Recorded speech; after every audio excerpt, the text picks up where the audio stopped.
King Arthur's Knights. Chapter 2, Part 3, Sir Balin and the Stroke Dolorous. With that arose a great outcry, and men ran from the tables toward Sir Balin to slay him. And the foremost of them was King Pellam, who rushed toward him, crying, "Thou hast slain my brother when he bore no sword, and thou shalt surely die." "Well," said Balin, "come and do it thyself." "I shall do it," said Pellam, "and no other man shall touch thee but me, for the love of my brother." Pellam snatched an axe from the hands of one standing by, and smote eagerly at Balin. But Balin put his sword between his head and the stroke, and the sword was struck from his hand.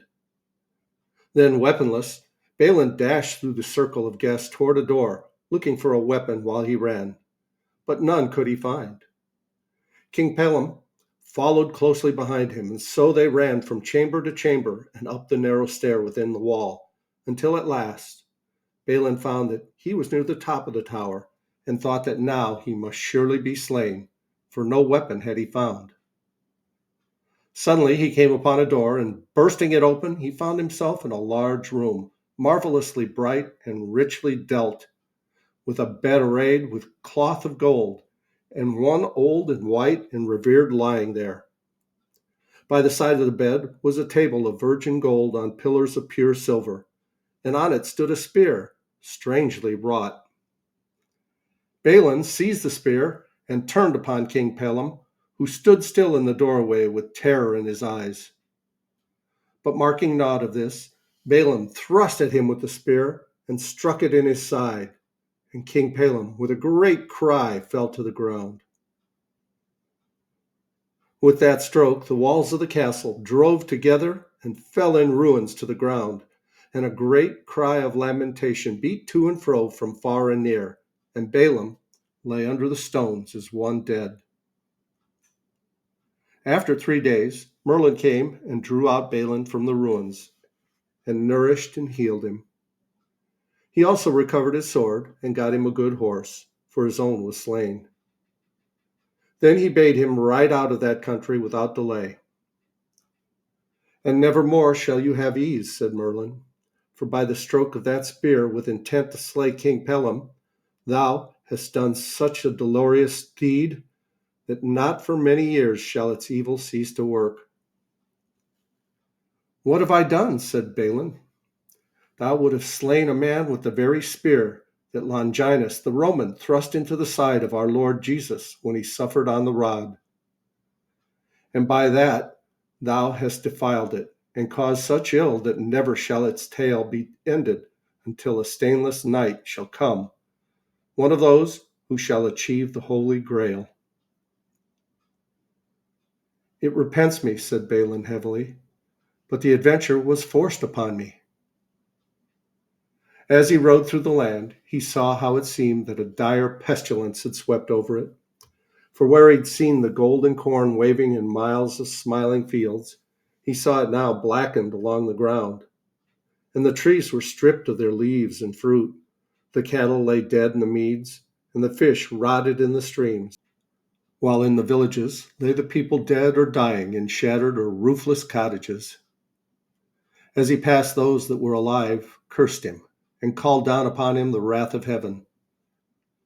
"See, see," they cried, "thou murderous knight, how the evil stroke thou gavest to King Pellam by that hallowed spear hath destroyed this happy land. Go, thou foul knight, and may the vengeance strike thee soon." Balin went on, heavy of mind, for he knew not why he had been caused to do this evil. For many days he passed through the saddened land, and he felt in a little while death would meet him. Then suddenly one day he came upon a castle in a wood, and he heard a horn blow as it had been at the death of a beast. "Here," said Balin, "shall I meet my death wound, for that blast was blown for me." As he came on the green before the castle, many ladies and knights met him and welcomed him with fair semblance and gave him good cheer. "Now," said the lady of the castle, when he had eaten, "ye must do a joust for me with a knight hereby who hath won from me a fair island in a stream, and he hath overcome every knight that hath essayed to win it back for me. Well, as you claim it for your good cheer, said Balin, I will e'en joust, though both I and my horse are spent with travelling, and my heart is heavy. Nevertheless, show me the place. But, sir, said a knight, thou should change thy shield for a bigger, for the strange knight is a strong one and a hardy. Balin cared not, and so took the shield with a device upon it that was not his own. Then he and his horse were led to a great barge, and so they were poled across the wide stream to an island. When Balin had landed and mounted his horse, he rode a little way toward a stout tower, and from it a knight issued, his armor all red, and the trappings of his horse of the same color. They couched their lances and came marvelously fast together, and smote each other in the midmost of their shields. And the shock of their spears was so great that it bore down both horses and men. And for a little while the knights were dazed. The stranger rose up first, for Balin was much bruised and wearied. And the Red Knight drew his sword and came toward Balin, who thereupon got upon his feet. And they fought most fiercely together.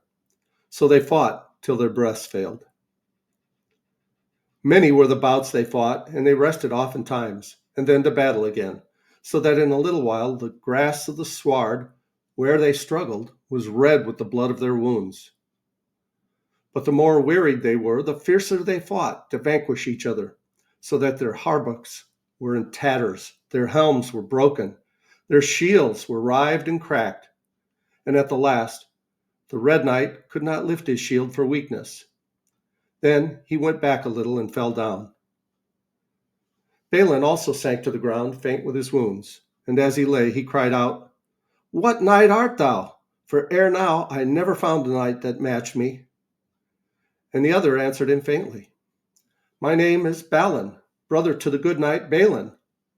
Alas, said Balin, that ever I should see the day. And therewith he fell back in a swoon. Then Balin crawled on all fours, feet and hands, and put off the helm of his brother, and might heartily know him by his face, so hewn and stained it was. Balin wept and kissed his face, and with that Balin woke. O Balin, my brother, thou hast slain me, and I thee. Alas, said Balin, but I knew thee not, my brother. Hadst thou had thine own shield, I would have known thy device of the two swords. Ah, 'twas part of the evil hap that hath followed me, cried Balin. I know not why. Then they both swooned, and the lady of the castle came and would have had them taken to a chamber. But Balin awoke and said, Let it be, let it be. No leech can mend us, and I would not live more, for I have slain my dear brother, and he me. Balin woke up therewith and put his hand forth, and his brother clasped it in his very eagerly. Little brother, said Balin, I cannot come to thee. Kiss me. When they had kissed, they swooned again, and in a little while Balin died. But Balin did not pass until midnight. Alas, alas, cried the lady, weeping for very pity, that ever this should be. Two brothers that had played together about their mother's knees to slay each other unwittingly. On the morrow came Merlin, and made them be buried richly in the green place where they had fought. And on their tombs he caused to be written in letters of gold, deep and thick, these words, Here lie Sir Balin and his brother Sir Balin, who, unwittingly, did most pitifully slay each other. And this Sir Balin was moreover he that smote the dolorous stroke, whereof the end is not yet. And we'll go on with Chapter 3, How Lancelot Was Made a Knight, in the next video. Thanks so much for watching. Please like, subscribe, leave a comment below. Love to hear what you think of Arthur and his Knights. I love you guys. As Tigger says, ta-ta for now.